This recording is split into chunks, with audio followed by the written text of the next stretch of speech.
The Apollo University, University of Leicester, 35 lakhs fees for 3-year BTech CSE UK.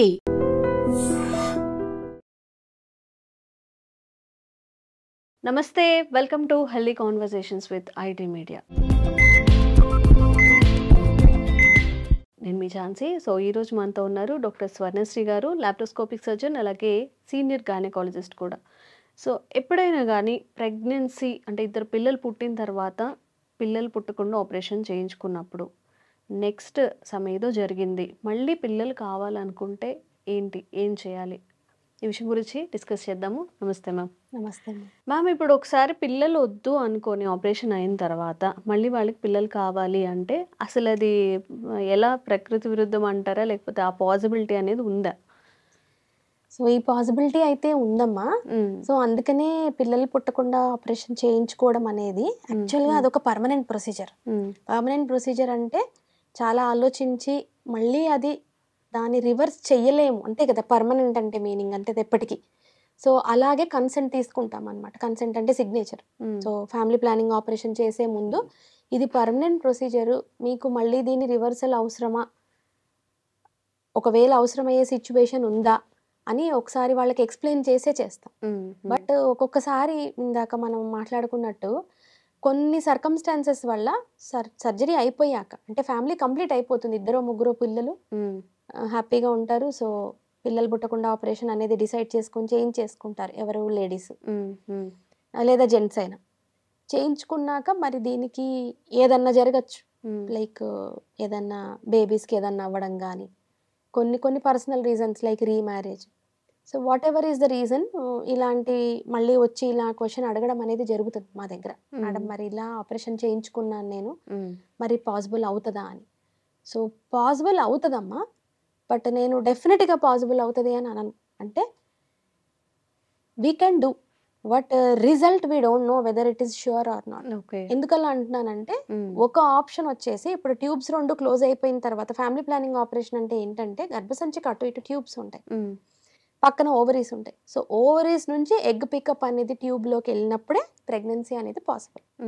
So ఈ పిల్లలు పుట్టకుండా operation అన్నప్పుడు ఒక లేడీకి చేస్తున్నప్పుడు ఈ ట్యూబ్స్ అనేది మధ్యలో కట్ చేసేస్తాం అనమాట. ట్యూబ్స్ అనేది ఏదైతే ఓవరీ నుంచి ఎగ్ పికప్ చేసుకొని యూట్రస్ లోకి కనెక్షన్ ఉంటుందో ఆ ట్యూబ్ అనేది కొంచెం లెంత్ ఉంటుంది, పొడగ్గానే ఉంటుంది, ఒక ఆల్మోస్ట్ 8 సెంటీమీటర్స్ దాకా ఉంటుంది ట్యూబ్. సో దాన్ని మధ్యలో డిస్కనెక్ట్ చేసేస్తాం. సో మధ్యలో డిస్కనెక్ట్ చేసేసినప్పుడు అక్కడ స్కార్ అనేది ఫామ్ అయిపోతుంది. మనం ఏది కట్ చేసినా మళ్ళీ హీల్ అవుతుంది కదా. సో అది మళ్ళీ హీల్ అయినప్పుడు దాంట్లో ఉన్న దారి, ఎక్కడి నుంచి అయితే ఎగ్ పికప్ చేసుకొని అది లోపలికి వెళ్ళాలో ఆ దారి అనేది మధ్యలో కట్ అయిపోతుంది. సో ఈ విధంగా ఫ్యామిలీ ప్లానింగ్ అనేది చేస్తాం మనం. అంటే మళ్ళీ ప్రెగ్నెన్సీ రాకుండా ఇది ఒక సింపుల్ ప్రొసీజర్, జస్ట్ ట్యూబ్స్ అనేది కట్ చేసేస్తాం. సో ఇది మళ్ళీ మనకు బేబీ కావాలి అనుకున్నప్పుడు ఈ ట్యూబ్ ఏదైతే మనం కట్ చేసేసిన తర్వాత ట్యూబ్ ఇలా విడిపోతుంది కదా. సో అందుకనే ఎగ్ అనేది ఇంకా ట్రావెల్ అవ్వలేదు, ఇక్కడ నుంచి ఇటు పక్కకు రాలేదు. సో మనము మళ్ళీ దాన్ని జాయిన్ చేయాలి. సో ఇప్పుడు కట్ చేసేసిన తర్వాత ఏమవుతుందంటే ఈ వే కూడా మూసుకుపోతుంది. అంటే ట్యూబ్గా ఉన్నప్పుడు ఇలా ఓపెన్ ఉంటుంది కదా, మనం కట్ చేసినప్పుడు ట్యూబ్ ఏమి ఇలా ఓపెన్ ఉండదు, దాని దారి అనేది ఇక్కడ స్కార్ ఫామ్ అయిపోయి క్లోజ్ అయిపోయి. సో దీన్ని మనం ఏం చేయాలంటే ఇటు ఫ్రెష్ చేసి ఎడ్జెస్, అప్పుడు మళ్ళీ లోపల దాని కెనాల్ ఓపెన్ ఉంటుంది, ఆ ఓపెన్ ఉన్న కెనాల్స్ ని మళ్ళీ దగ్గరికి తీసుకొచ్చి చుట్టూ కుట్లేయడం అనమాట. ఇది ఒక బ్యూటిఫుల్ సర్జరీ అమ్మా. కొంచెం మైక్రోస్కోపిక్ స్కిల్స్ ఉండాలి, లాప్రోస్కోపీతో చేస్తాము, ఎక్స్ట్రాడినరీ సర్జరీ. బట్ మనము ఆల్రెడీ విరిగిపోయిన దాన్ని మళ్ళీ మనం జాయిన్ చేస్తాం. సో దీని రిజల్ట్ ఎప్పుడు 100% చెప్పమమ్మా మనం. ఎందుకంటే ఇట్ ఈస్, నువ్వు ఇందాక అన్నట్టు ఇట్ ఈస్ అగెయిన్స్ట్ నేచర్. మనం ఒకసారి చేసేసాము, మళ్ళీ మనం జాయినింగ్ అనేది మనం దాన్ని ఫిజికల్ గా జాయిన్ చేస్తాం, బట్ అది ఫంక్షనల్ కెపాసిటీ. అంటే లోపల కొన్ని సీలియా అనే స్ట్రక్చర్స్ ఉంటాయి ట్యూబ్ లోపల, సన్నని బ్రష్ బ్రిజిల్స్ లాగా. So that will actually help in the moment of the egg. Egg అనేది ఓవరీ నుంచి యూట్రస్ లోకి స్పర్మ్ తో మీట్ అయిన తర్వాత బేబీ అనేది ఫామ్ అయిన తర్వాత మళ్ళీ కదిలి అది మళ్ళీ యూట్రస్ లోకి వెళ్ళాలి. ఫర్టిలైజేషన్ ట్యూబ్ లోనే జరుగుతుంది, ఎగ్ స్పర్మ్ అనేది ట్యూబ్ లోనే మీట్ అవుతాయి, కానీ అది మళ్ళీ వెళ్ళి యూట్రస్ లో కూర్చోవాలి. సో ఆ ఫంక్షన్ ఆఫ్ ద ట్యూబ్ అనేది కూడా నార్మల్ అవ్వాలి. సో ఫిజికల్ గా మనము విరిగిపోయిన ట్యూబ్ని జాయిన్ చేయడం. బట్ ఫంక్షనల్గా దాన్ని మనం ఏం చేయలేం. అవును. అవును. మ్యామ్ ఈ ప్రాసెస్ అంతా కూడా ఇప్పుడు అర్లీగా ఎవరు 20స్‌లోనో, 30స్‌లోనో ఇలా జరగదు. కొంత ఏజ్ ఫ్యాక్టర్ కూడా ఇన్వాల్వ్ అయి ఉంటుంది కదా! ఒక 35లో ఉన్నప్పుడు ఏదో ఇష్యూస్ అయ్యి మళ్ళీ పిల్లలు కావాలనుకున్నప్పుడు వాళ్ళ బాడీ నార్మల్‌గానే సహకరించదు. ఇప్పుడు ప్రెగ్నెన్సీ అంటే అది కాంప్లికేట్ అవ్వదా? వస్తుందా అసలు? ఒక్కటమ్మా ట్యూబ్ మీద సర్జరీ అయిపోయిన తర్వాత ఇప్పుడు మనం మళ్ళీ రీకనలైజ్ చేసిన తర్వాత ఇర్రెస్పెక్టివ్ ఆఫ్ ద ఏజ్, ఎందుకు ఝాన్సీ 35 ఇయర్స్ దాటిన తర్వాతే అనుకోకలి. ఇప్పుడు కొంతమంది ఊళ్ళలో 20-23 ఇయర్స్కి 2 పిల్లలు అయిపోతారు.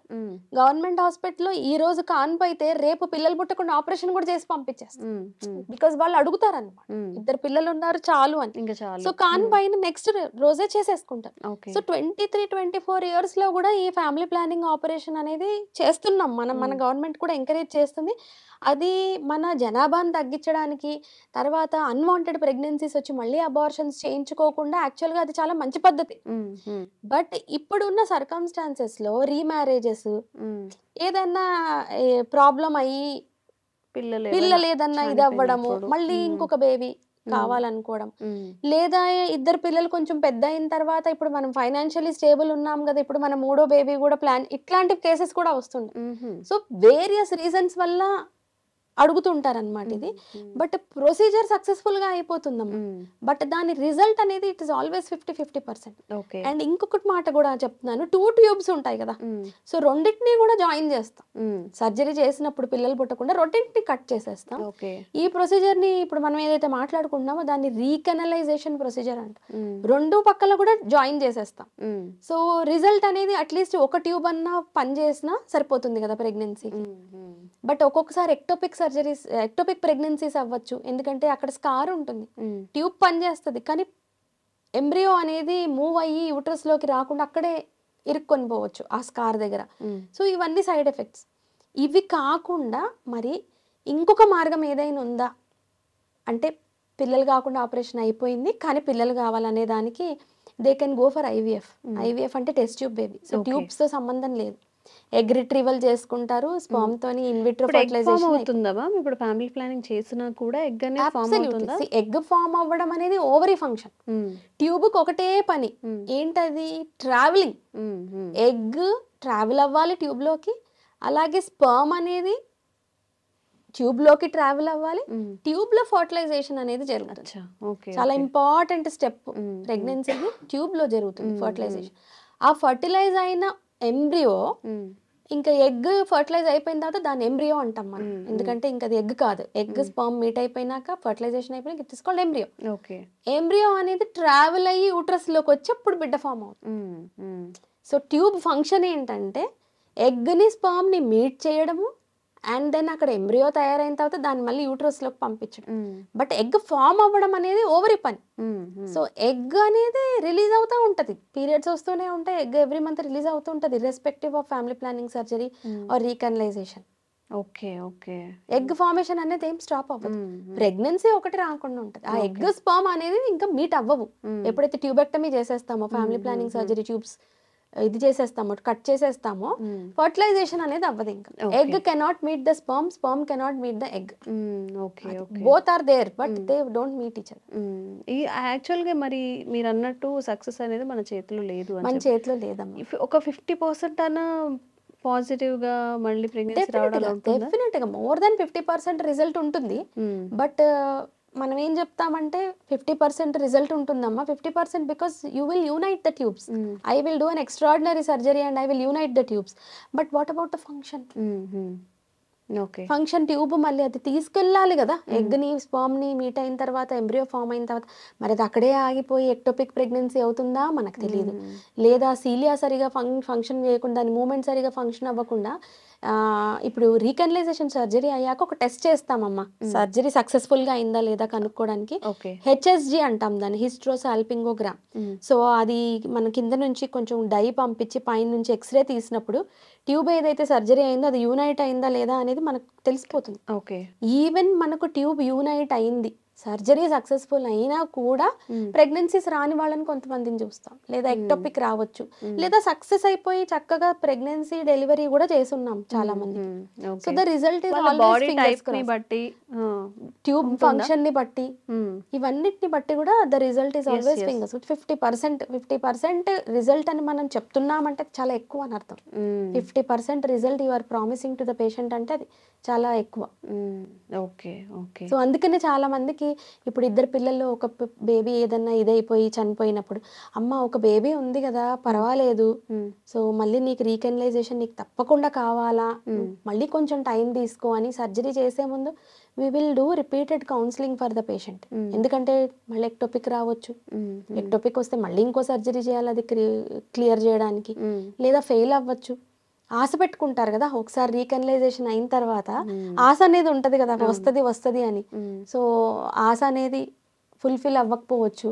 సో ఇవన్నిటికీ ఇంపార్టెంట్ వచ్చి కౌన్సిలింగ్, ఇవన్నీ తెలుసుకొని అప్పుడు గో ఫార్వర్డ్ అయితే సర్జరీకి the acceptability whatever the result positive or negative, the acceptability will be more. Okay okay. So technology అనేది మన చేతిలో ఉంది, ఆపరేషన్స్ అయితే చేయొచ్చు, బట్ తర్వాత ఉండే రిజల్ట్ అనేది 50-50 ఛాన్సెస్ ఉండే అవకాశం ఉంటుంది. ఇఫ్ నిజంగా మ్యామ్ చెప్పినట్టు అలాంటి సిచ్యువేషన్స్ ఏదైనా ఫేస్ చేసేలా ఉంటే అడాప్షన్ చేసుకోవచ్చు, టెస్ట్ ట్యూబ్ బేబీ చేసుకోవచ్చు, ఆప్షన్స్ కూడా ఉన్నాయి. కాబట్టి కాషియస్గా ఉండండి. ఈ మధ్య కొంచెం కొన్ని మిక్స్డ్ టాక్స్ కూడా వింటున్నాం కాబట్టి కన్సల్టెంట్ అయ్యే డాక్టర్ని కూడా జెన్యూన్గా చూస్ చేసుకొని వెళ్ళే ప్రయత్నం అయితే చేస్తూ ఉండండి. అండ్ మీకు కూడా ఇలాంటి హెల్త్ అవేర్నెస్ వీడియోస్ కల్పించే ప్రయత్నం మేము కూడా చేస్తాము. Thank you so much ma'am. Thank you అమ్మా.